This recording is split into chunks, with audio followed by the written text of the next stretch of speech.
So here we're going to talk about rules for logarithms.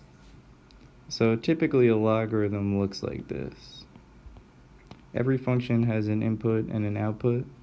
So a is the input of the function and c is the output. And then every log has a feature known as the base, and that's denoted by variable b. So the first rule to know for logs is that you can transform a log equation into an exponential equation where b to the c is equal to a.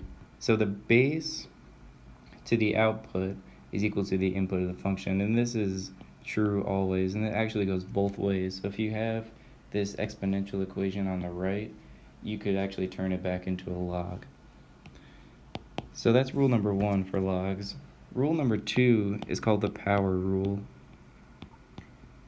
And we can use the power rule when we have a log function that looks like this, where the input is a to the m, or like a to some power. And you can actually take that exponent and move it to the outside. So that's known as the power rule. So if our input is a to the something, some constant m, then we can actually move it out to the outside as a constant. So there's the power rules, and then here we have the third rule is called the product rule. So you use these rules when you want to compress or expand a logarithm. So you see here we have two logarithms, two functions being added together.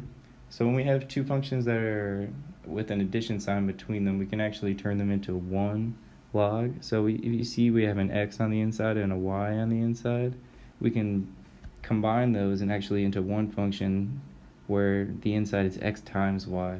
So you take the inside of one and the inside of the other and you multiply them together when they have this addition sign between them.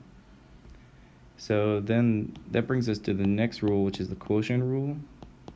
It's very similar, except it's with subtraction. So same situation, we have two logs except there's a subtraction between them. Then it becomes x and y becomes x divided by y. So it's very similar to the product rule. So like always, addition goes with multiplication and subtraction goes with division.